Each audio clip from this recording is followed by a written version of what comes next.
For film photographers who want to free themselves of the burden of excessive camera weight, no greater camera holy grail exists than a tiny, light, and ultra-wide camera. This camera needs to be reliable, built well, sturdy enough to carry and use, and capable of taking fantastic photos on a consistent and reliable basis. On those points, the Reto 22 checks the small size and weight boxes. At a tiny 100mm by 59mm by 28mm, the Reto 22 is the smallest 35mm film camera ever made. You may say, no, that's the Minolta TC-1. But the TC-1 is 1.5mm deeper and only 1mm shorter, which means that the TC-1 is 7,109.5 cubic millimeters larger than the Reto 22. And at 224 grams versus the Reto 22's 68.8, the TC-1 also weighs a hefty 155.2 grams more. And the Reto 22 has a lens that's 6mm wider, 21% wider than the TC-1. The Reto 22 should definitely have a slot as a highly popular camera among the point-and-shoot crowd.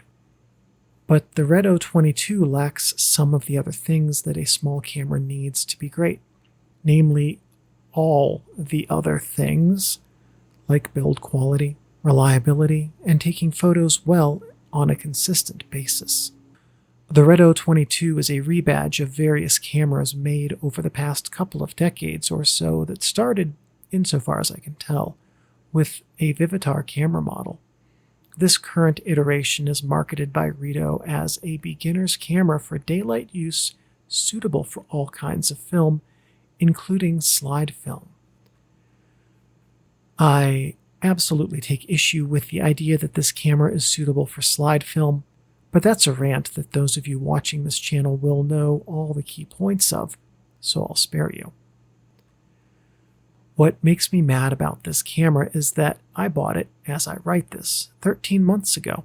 In that time, I ran around 5 or 6 rolls of film through it, which is apparently quite a lot, I've heard, before it started to develop problems.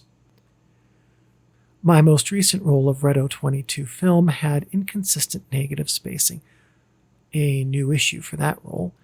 Now, no frames on it overlapped, but this does indicate a potential issue with the mechanism. I also, after it sat for a couple of months, found a small cylindrical piece of plastic under it when I moved it recently. This, it appears, is part of the film rewind button. Does the film rewind button still work? Maybe. But here's the biggest problem that I have with this camera. It can take good photos, yes, but it also seems to approach doing that like the horror movie character Jigsaw, making you play a game that's not intended for you to win to get that good photo. And, in general, I feel like marketing a camera that does not work reliably to a beginner audience is a problem. Beginners lack the knowledge to understand if the problems they encounter are their fault or the camera's. My first camera, a little Leclick disc camera, certainly had flaws, and I never knew if the problems with the photos were my fault or the camera's. Even in full sun with 400 ISO film, the Reto 22 leaves negatives thin with poor density and low-quality shadows. In fact, I left the hallmarks of thin film in the images in this video specifically to illustrate the frequency of that. Throughout this video, you'll see shadows devoid of details, highlights the color of decades-old coffee with milk added for creamer, and, the worst offender of all, chemical and hard water circles that only show up when a negative is severely underexposed or underdeveloped.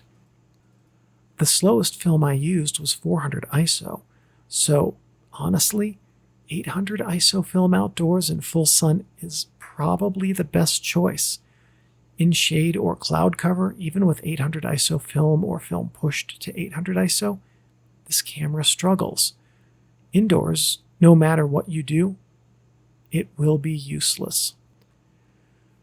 And all of these criticisms, by the way, ignore the huge and image-dominating flare circles and the ease with which fingers intrude into images unless you hold the camera with all your fingers on top and below it.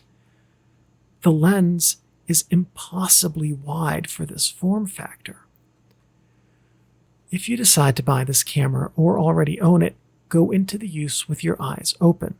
From a usability perspective, this camera is easy to use.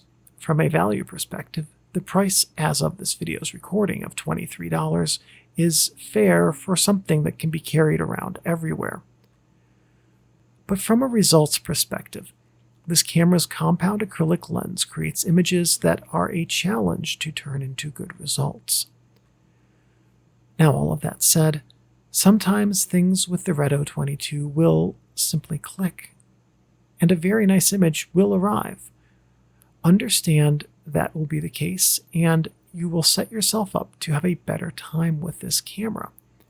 Now, all of that said, of the similar class inexpensive plastic reusable cameras currently on the market, this is one of the 2 or 3 cheapest.